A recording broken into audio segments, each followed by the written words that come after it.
Doom inside of Fortnite. Alright, bro. Everything runs Doom. At this point, my semen can run Doom.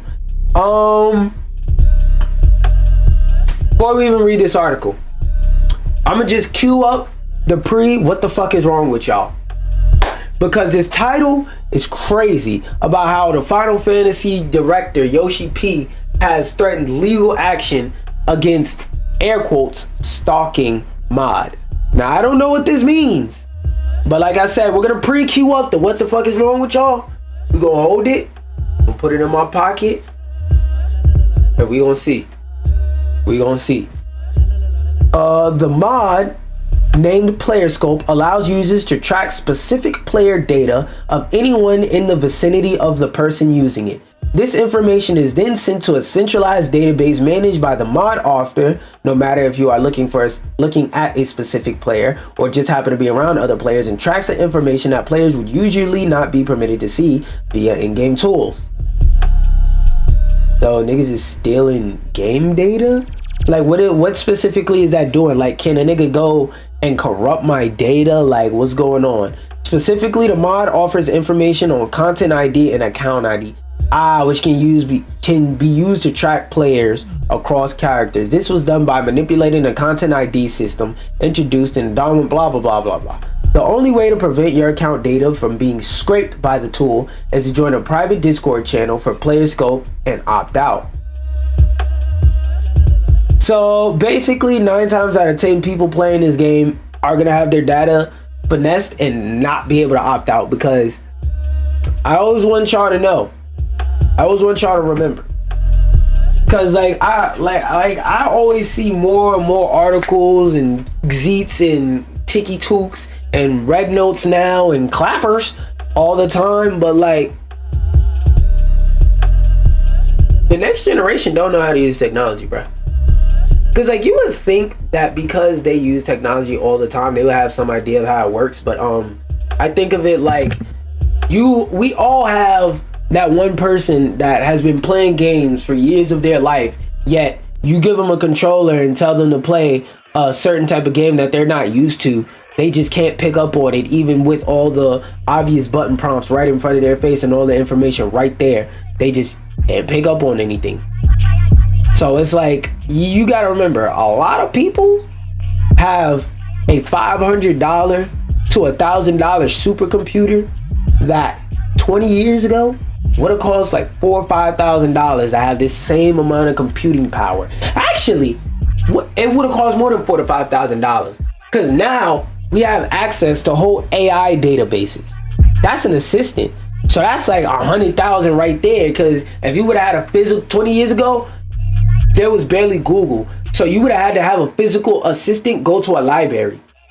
So that's 100,000 right there, plus the computers and equipment they gotta use and all that, like plus the money to have access to the database, because back then if you wanted to access a big database, you would have had to pay up big bucks. So like, you have hundreds of thousands of dollars worth of information in your pocket that you don't know how to use.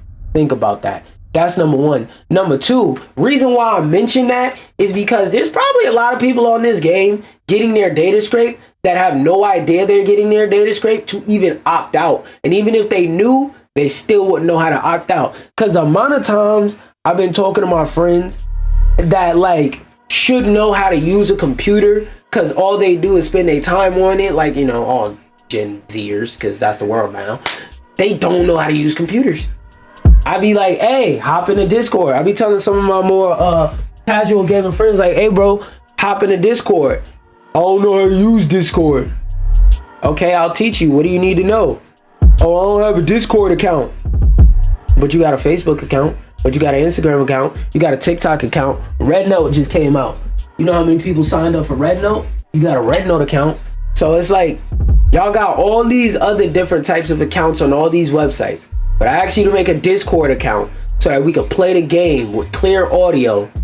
All of a sudden, niggas don't know how to make an account on a website, and it takes like 2 seconds. Actually, if I'm not mistaken, you can make a Discord account with a Google account, can't you?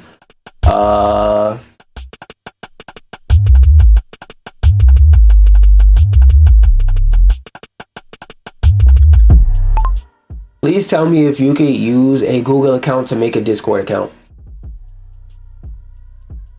All right. You get no, please. So.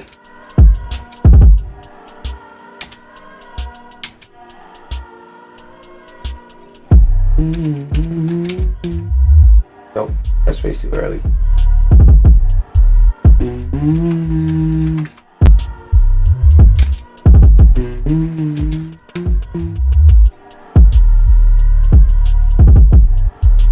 I know I type slow, shut the fuck up.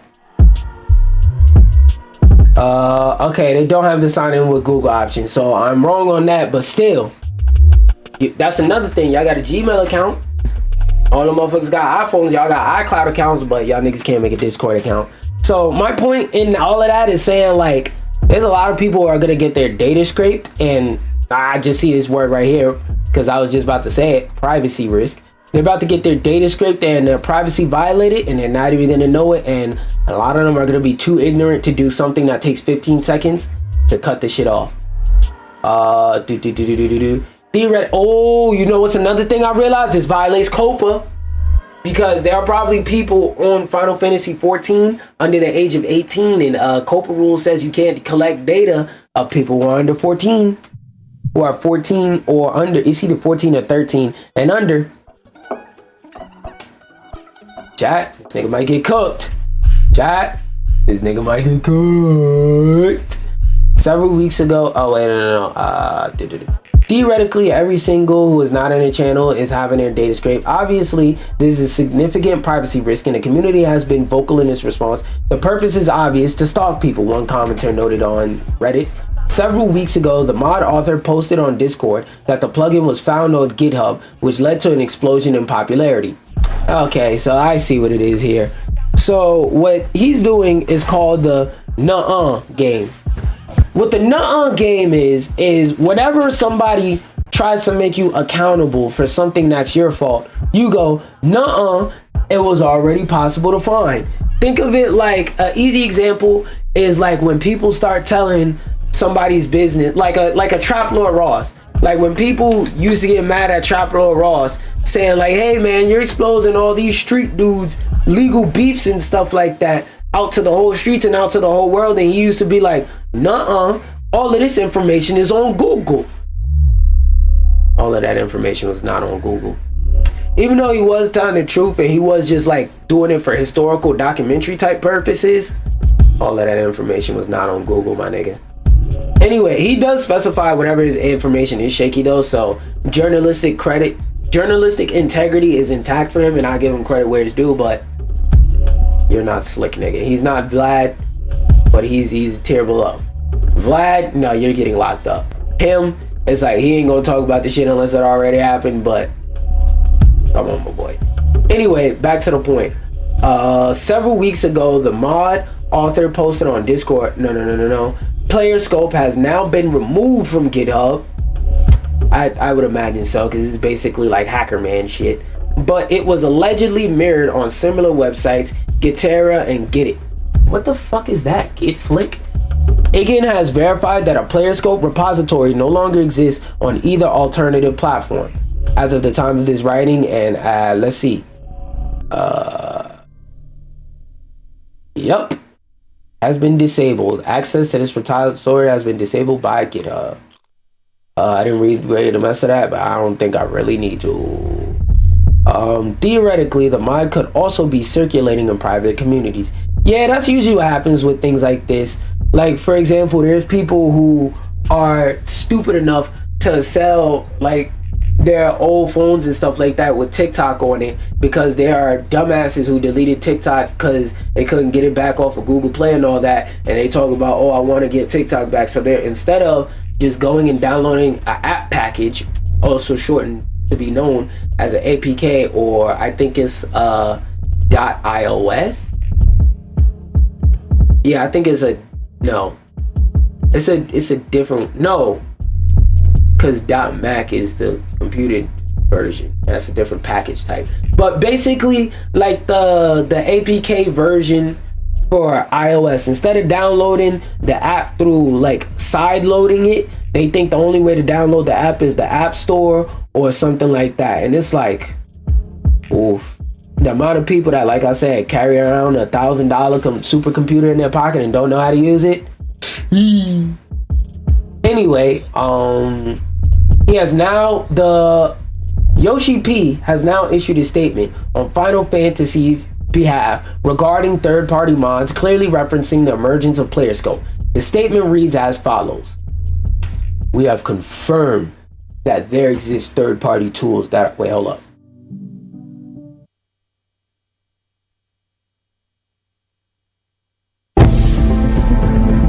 "We have confirmed that there exist third-party tools that are being used to check Final Fantasy 14 character information that is not displayed during normal gameplay." The tool being used to display a segment of an final. Bitch, what? Can you speak English? Of an final? Why we don't respect you, IGN? This tool is being used to display a segment of an Final Fantasy 14's character internal count ID, which is then used in an attempt to further correlate information on other characters on the same Final Fantasy 14 service account. The development and operations team are aware of this situation, and the concerns are being raised by the community are discussing the following options: requesting that the tool in question be removed and deleted, pursuing legal action. Aside from character information that can be checked in game and on the lodestone, we have received concerns that personal information registered on a user Square Enix account, such as address and payment information could be exposed with this tool. Please rest assured that is not possible to access with this information using these third-party tools. We strive to offer and maintain a safe environment for our players, which is why we ask everyone to refrain from using any of these third-party tools, such as details about third-party tools, such as details about their installation methods, or take any actions to assist in their dissemination. The use of third-party tools is prohibited by the Final Fantasy 14 user agreement, and their usage could threaten the safety of all players. We will continue to take a firm stance and firmly grasp it to make sure that it is known that we're against their usage. Yeah, clap it up for me, nigga. Clap it up for me, nigga. Very few mistakes, and I did that on the spot. While the use of third-party tools is prohibited in Final Fantasy 14th edition, the Licks of Advanced Combat Tracker is regularly used by the game's games rating community and cross-referenced using websites like FP Logs. Yoshida's legal threat, however, is a significant step up in rhetoric. I would imagine that that's fine if that just has something to do with like the game instead of like players' data. Because one tool you're saying is helping people defeat bosses and stuff like that, while the other tool is taking niggas' data, even if it's not stuff as serious as like credit cards and stuff like that. It's stuff like player info and whatnot, like stuff that's not supposed to be public information. So the Final Fantasy community has responded, blah blah blah. One user said fixing the game to break the mod isn't on the list of options they are considering. I see. The thing about fixing games specifically to break mods is that sometimes you end up breaking things that have nothing to do with the mod at all. So I can understand why they didn't do that. And that's a bunch of other Reddit quotes that I don't give a fuck about. Something I do give a fuck about is how there's so many PC gamers that swear to God that PC gaming is the end all be all. And look, here's one thing I want to say. When it comes down to the war between Nintendo niggas and PC niggas, I just want to say, like, the demographics overlap and not overlap so hard at the same time. It's actually incredible, because I look at it as like, when it comes to platforms that you're best off buying consoles for, Nintendo has always been a platform, like especially this gaming generation where damn near everything's coming to PC day and date as a console. The best like non PC platform to buy is Nintendo, because think about it, legally speaking, Nintendo has never released a game on PC and will probably never release a game on PC because they have their own gaming platform that the game is best and most easily optimized and or already is optimized for. So that's the only platform they really should care about or worry about, because I don't want to say that it's easier overall, but like it's easier on a technical level to make a game to run on on one OS, being whatever Linux fork the current Nintendo software is running off of. It's easier to make something that runs well on that than it is to make something that runs well on PC. Because when you're working with Switch, there's only one kind of Nintendo Switch, the Nintendo Switch, and there's only one kind of Nintendo Switch 2, the Nintendo Switch 2. OLED is the same software as the original Nintendo Switch, just some of the software is slightly better. Okay, same fucking thing. Versus PC, if somebody has an Intel in their computer, versus if they have an AMD in their computer, that changes the way you gotta optimize drastically. Then there's different types of graphics cards brands. There's AMD Radeon, there's Nvidia, there's Intel, they just started making them, and then with the Nvidia ones, there's more than one. So there's like Gigabyte, there's freaking G4s, processors, there's also Snapdragon. So it's like there's way more parts to deal with, and then the RAM for a computer is variable, so it is way easier to develop for a Nintendo console. Nintendo games are only coming out on Nintendo consoles, PC games coming out on PC platforms and everything else.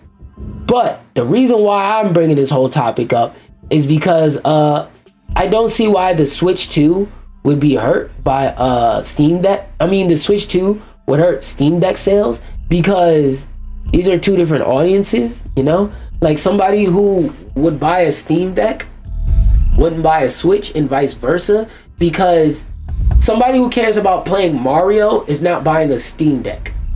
Because if they do buy a Steam Deck, they'd have to play the how do I get this emulator to work game, and I'm pretty sure a lot of them don't want to play that game. Not gonna lie. So that's number one. Number two, who cares? Who gives a fuck? Like, niggas who want to play Mario not buying a Steam Deck. Niggas who want to play whatever the Steam Deck Mario is are not buying a Switch, so who cares? Two different demographics. Since the original Switch hit the market and took off, there have been plenty of other similar hardware releases. That very much includes the Steam Deck from Valve, which is probably the most well-known, air quotes, competitor in the space. I would put it like this. No, that's not a great example. I'll put it like this. They're on the same side of the highway, but they're not in the same lane for traffic. But they're right beside each other. So they're on the right side. They're on the northern side of the bridge, right? On the northern side of traffic, going westbound. The Steam Deck is in lane 1, Nintendo's in lane 2. Nintendo, with their Nintendo Switch 2, they're in lane 2. They're driving side by side.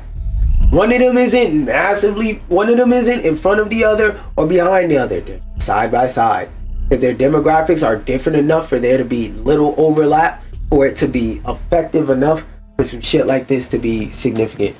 While the Steam Deck is doing well enough, blah blah blah. The gang at Twisted Voxel has been keeping watch on Steam Deck sales week to week. Okay, so what did you notice? As a matter of fact, between January 14th and 21st, 2025, the Steam Deck dropped to its lowest global ranking since launch in 2022.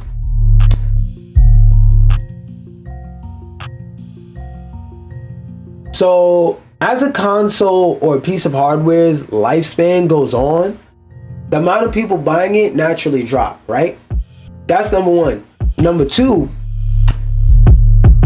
as time goes on and hardware becomes older, there's less of a need or less of a want to buy it after it hits that sweet spot where the price drops and gets discounted. Because remember, we're in 2025. 2022 was 2 full years ago, which means this shit has probably been out for a solid 3 or so, 2 and some change years. Hardware is getting old. A lot of the people who have wanted to brought a Steam Deck, I probably already brought it, and the rest are people who have since and are just waiting for the price to drop to get it on a sale and just have it as like a back burner thing. So I'm gonna keep reading, but I feel like they're probably gonna pull a conclusion that doesn't make any sense. It appears things have readjusted since last week. Again, temporary dip.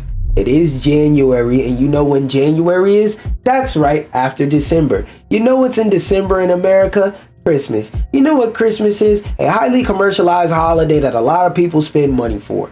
Meaning a lot of people spend up all their money in December, giving people gifts, giving the kids gifts, they mom, dad, whoever, they shorty, whatever, they nigga, whatever, husband, wife, whatever the fuck you got, giving them gifts. And they turn around in January and try and get all that money that they spent getting gifts back. So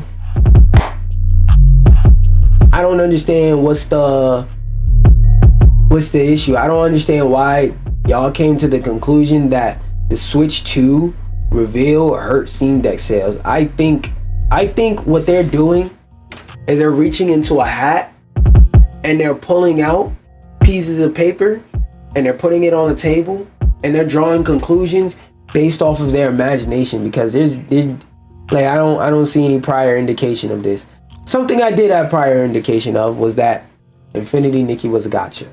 And I hate to say this, because Infinity Nikki is fucking gas, but gotta call out bullshit any chance I get. And right now is one of those times, because apparently Infinity Nikki has 7 different currencies.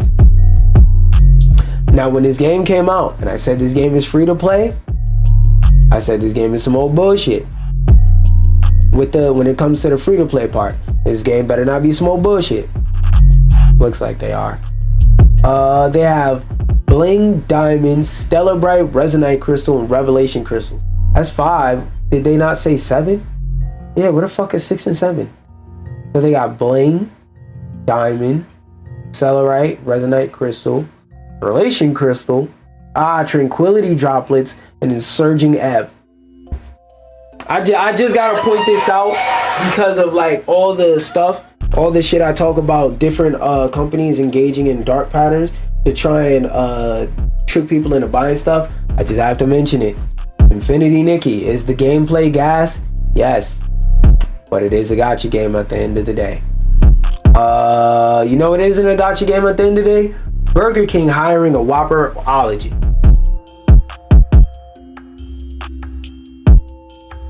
Now, I was gonna pull this article up and make some jokes about it, but I'm not gonna lie, I kinda don't care about this.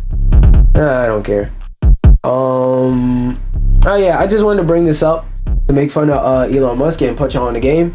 The nigga that was at the presidential inauguration party throwing up ancient Nazi salutes was talking about to his staff about how they're barely breaking even, and yeah, we're not surprised.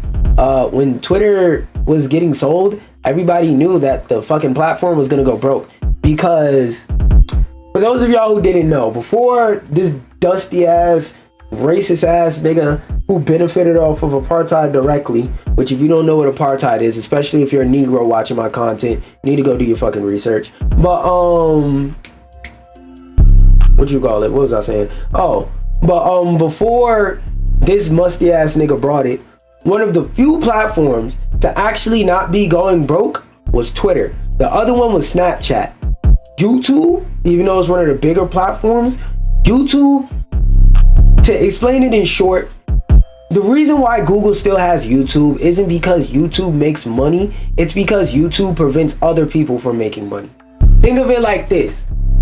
If YouTube gets deleted today, there will be such a huge power vacuum within the video, long form video providing space. Because you might sit there and go, oh, TikTok's gonna take it over. TikTok is banned in a lot of places. Okay? TikTok is banned in a lot of places. You know what's not banned anywhere? YouTube. You know what's the only way YouTube is not gonna show up in places? If the whole site gets shut down and collapses. But YouTube exists so that something like a Vimeo, so that something like a piracy wonderland like Dailymotion doesn't come into power and become the biggest video platform. Because if it was about profitability, I promise you, YouTube would have got shut down in 2017 when PewDiePie was making Hitler jokes. When he was on that bridge saying the N-word. So yeah, I just wanted to point this out and make fun of musty ass niggas. That being said, I'm about to hop on this motherfucking game. If y'all want to continue to watch, just reload the stream. I'm definitely not hopping on TikTok today.